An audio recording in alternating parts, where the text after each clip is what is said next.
Задал вопрос, а что будет, если Грузия признает суверенитет Абхазии? Я хотел бы этот вопрос задать и вам. Как вы считаете, может ли признать Грузия суверенитет Абхазии, и не отвернется ли тогда при таком варианте, не отвернется ли Абхазия от нас? Если бы Грузия признала суверенитет Абхазии, вот на моей улице был бы праздник. Я абсолютно не стал бы волноваться по этому поводу. К большому сожалению, этого не произойдет. Этого не произойдет по сумме обстоятельств, не только связанных с тем, что Грузия там таскает для кого-то каштаны из огня, или там американцы влияют на политику Грузии. Они, конечно, влияют. И, конечно, Грузия, к большому сожалению, после распада Советского Союза торгует собой, потому что кроме как своего географического положения, у нее ведь на самом деле ничего нет, ни полезных ископаемых, ни каких-то особых причин ей помогать. Но ее географическое положение, ворота на Кавказ в обход России, очень многих привлекает, потому что дальше это путь к Азербайджану, к нефти и газу Каспия и так далее, к Средней Азии. К большому сожалению, Грузия, ни власть, ни оппозиция сегодня не конкурируют в вопросе о признании суверенитета Абхазии. Если бы это было просто политиканство, можно было бы рассчитывать, что выборы приведут к власти других людей.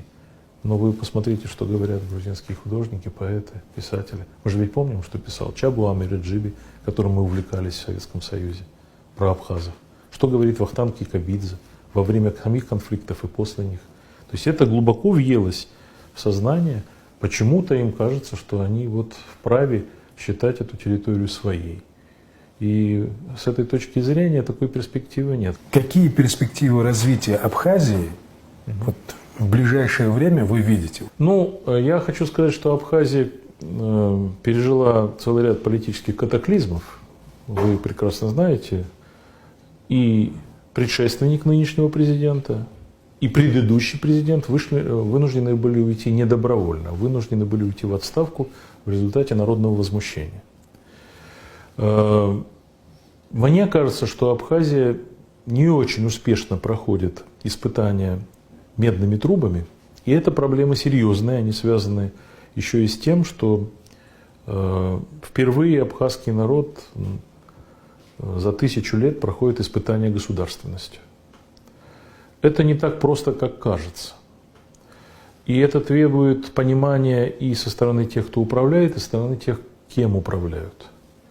Потому что надежда на том, что завтра мы, ничего не делая, вдруг окажемся в раю, эти надежды очень были широко распространены в Абхазии. Они и сейчас распространены. Значит, сейчас мы подошли к определенному очередному этапу переосмысления. Действующий президент Абхазии, человек очень неглупый, поверьте, он это понимает. Он понимает, что надо, наконец, снять те проблемы, которые до сих пор тормозили экономическое развитие Абхазии. У абхазов родовая травма с точки зрения государственности. Ведь они были автономной республикой в составе Союза СССР, в составе Грузинской ССР. И все время шла конкуренция между грузинами и абхазами внутри самой Абхазии. За одно и то же. За места во власти, за, так сказать, доходные места и так далее, и так далее.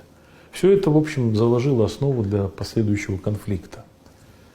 Мы прекрасно помним, что в результате определенной переселенческой политики к моменту распада Советского Союза большинство населения Абхазии были грузины.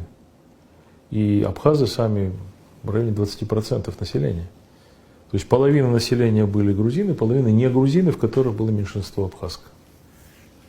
И были бесконечные там раз в 10 лет выступления абхазов, абхазской делегации против вот этого попытки как бы грузифицировать Абхазию, отменить, скажем, абхазский язык или признать абхазов просто частью, непутевой частью грузинского народа. Там было две теории у историков, что абхазы это часть грузинского народа, просто они это не понимают, а другая, что абхазы это какие-то кавказцы, которые взяли имя абхазов, спустились с гор и вот теперь вот чужие места заняли. Это все не соответствует действительности. Абхазы это автохтонное население.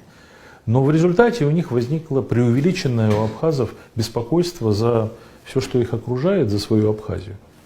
И они очень боятся, если мы сейчас, скажем, примем такие же законы, как в России, о недвижимости, о жилье и так далее, то нас моментально тут всех скупят, и мы будем опять чужими на собственной земле. Мы утратим все то, что мы имеем. И в результате они не могут не привлечь инвестиций, потому что нет гарантии этих инвестиций.